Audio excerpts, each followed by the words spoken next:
Assalamualaikum warahmatullahi wabarakatuh.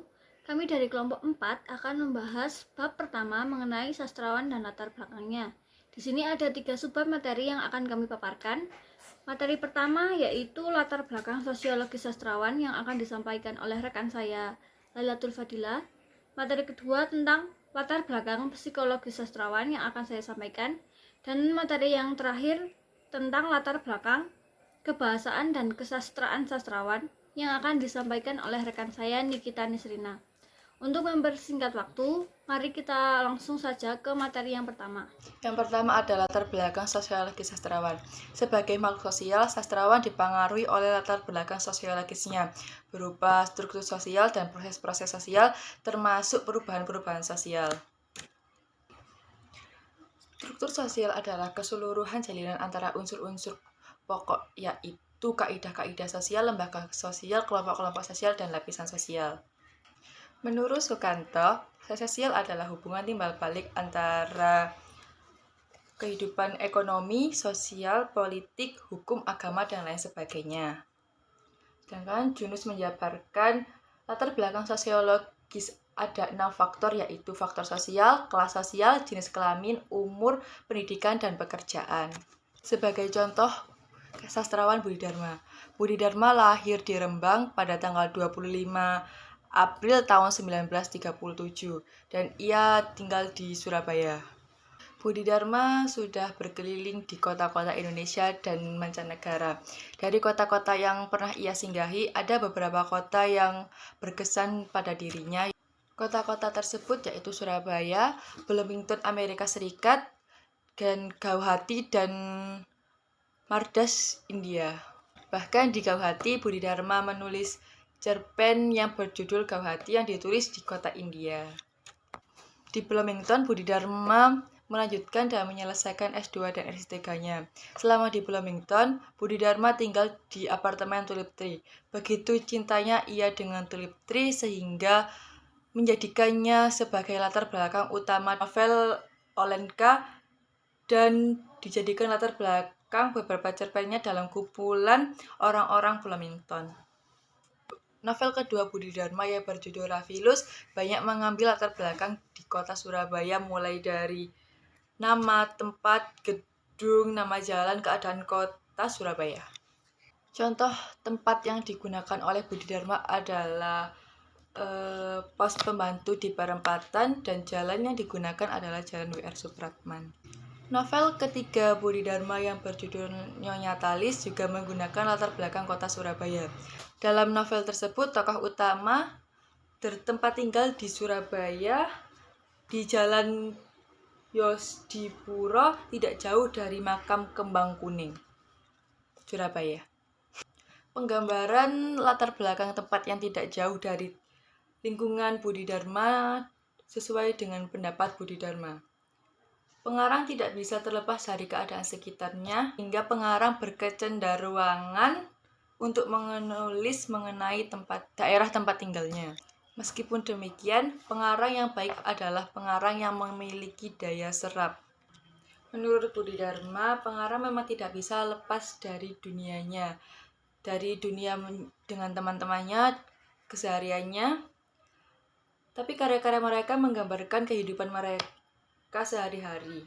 Pengarang mempunyai daya serap yang baik sehingga bisa membedakan kehidupan di kenyataan dan kehidupan di karya sastra. Budi Dharma juga mengungkapkan bahwa pengarang yang baik tidak tabu mengangkat harfiah ke dalam novelnya selama yang terjadi tumpuan baginya bukan fakta. Kelas sosial sastrawan adalah kedudukan sosialnya di masyarakat. Apakah sastrawan tersebut dari orang yang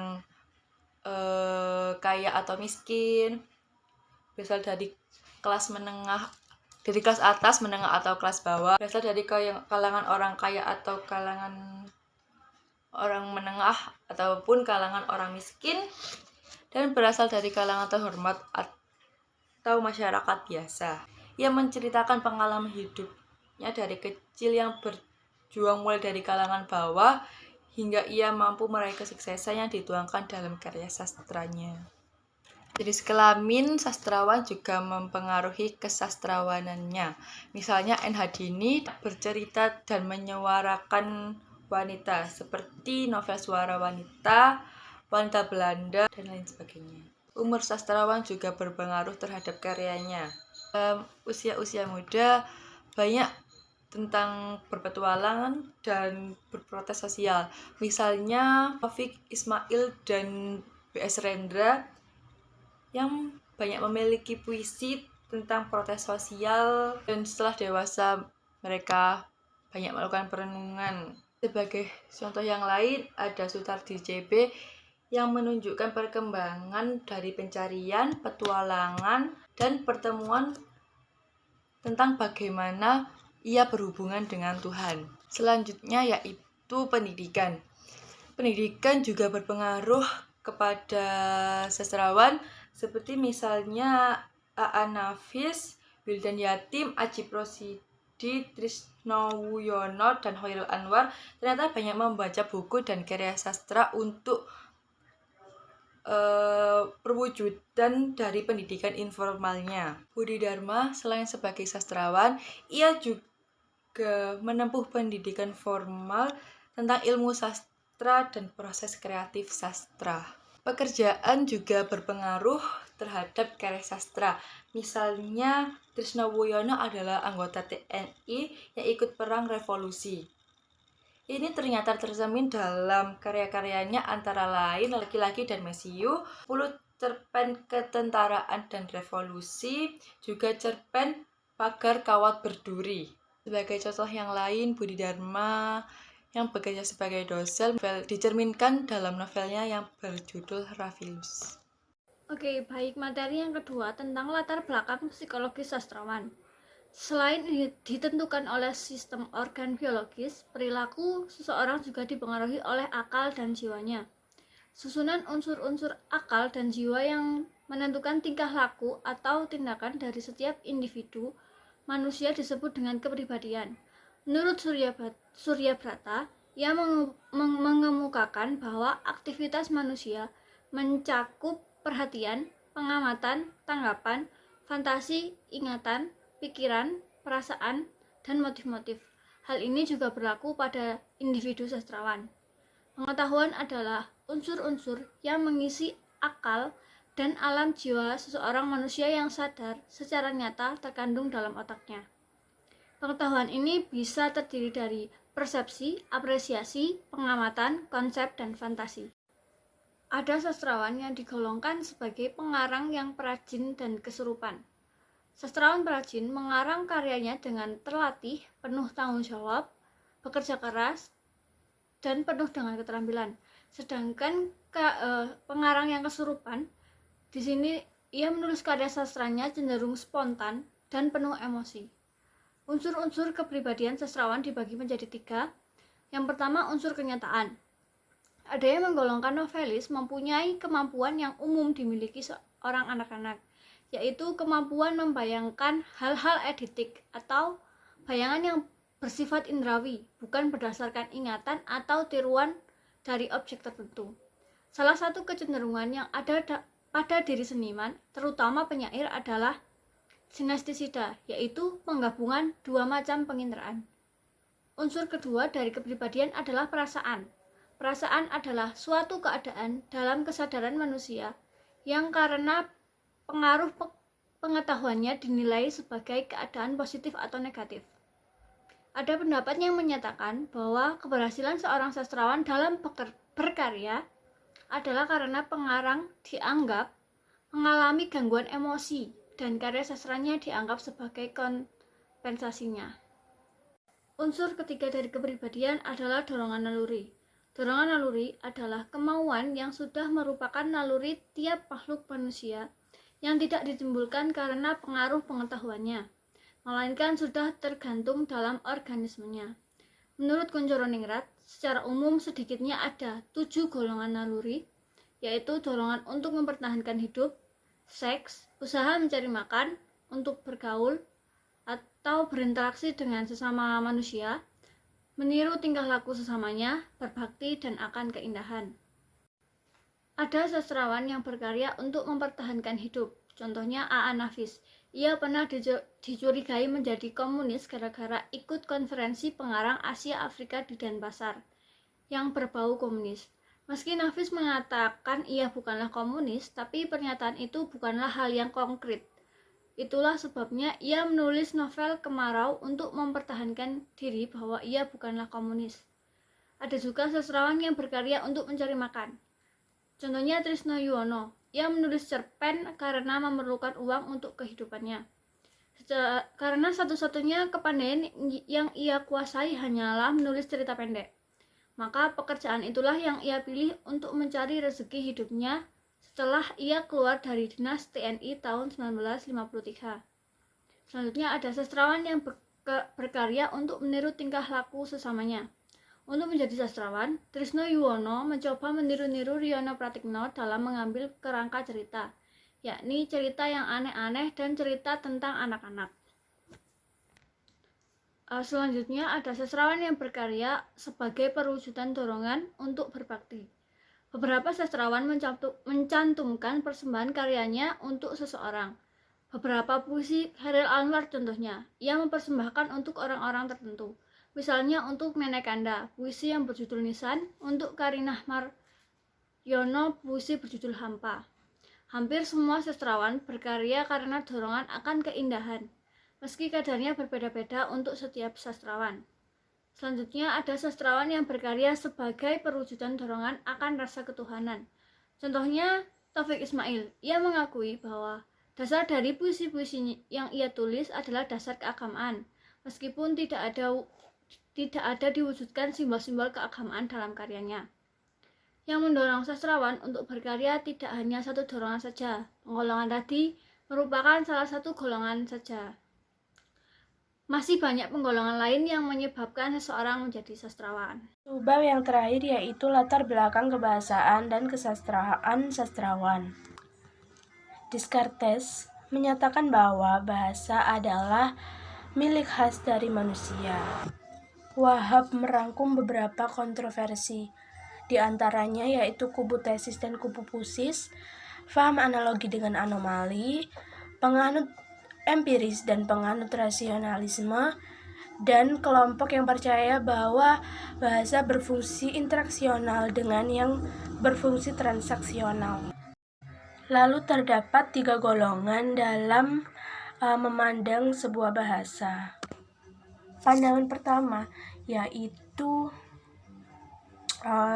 sebagai cerminan atau refleksi dari seluruh kebudayaan masyarakat yang bersangkutan. Lalu pandangan yang kedua yaitu bahasa sendiri merupakan salah satu unsur atau bagian dari sebuah kebudayaan. Pandangan yang ketiga menyatakan bahwa bahasa merupakan kondisi bagi kebudayaan itu sendiri, dan ini berarti 2 hal.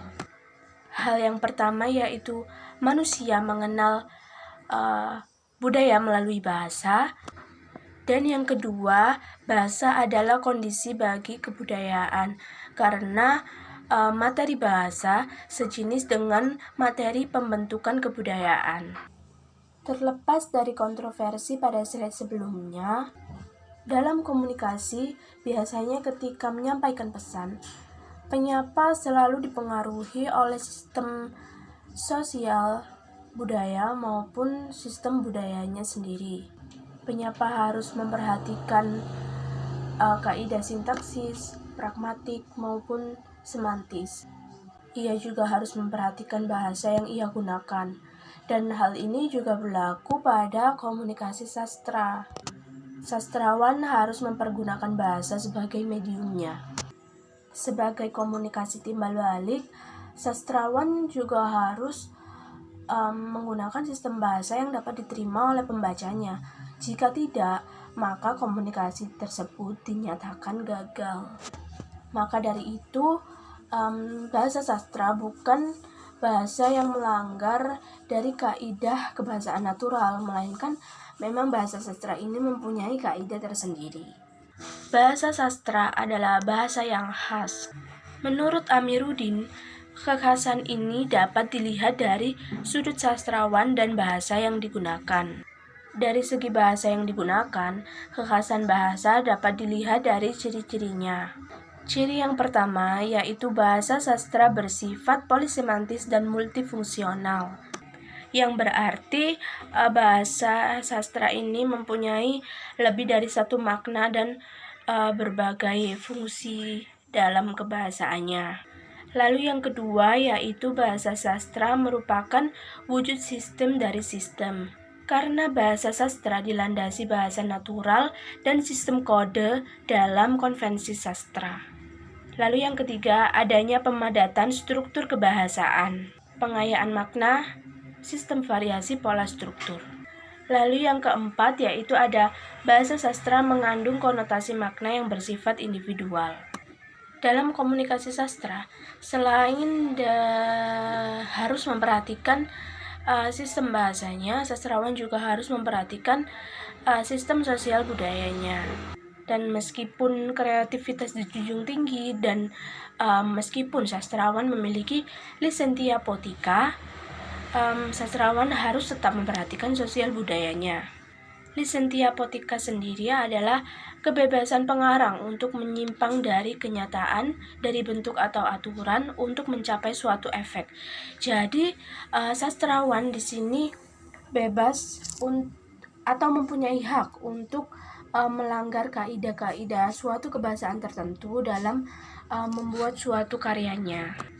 Papas menyatakan bahwa untuk berkomunikasi, penutur dipengaruhi oleh skematanya. Skemata itu sendiri yaitu perorganisasian individual dari apa yang diketahui seseorang.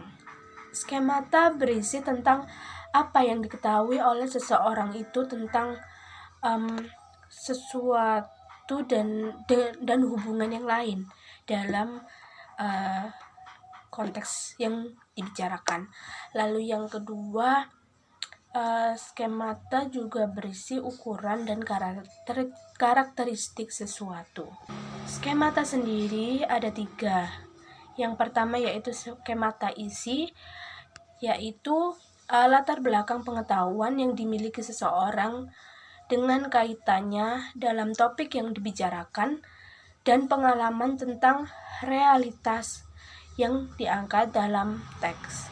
Yang kedua adalah skemata linguistik, yaitu pengetahuan penutur tentang aspek kebahasaan. Lalu yang terakhir yaitu skemata formal. Skemata formal adalah pengetahuan tentang struktur organisasi teks.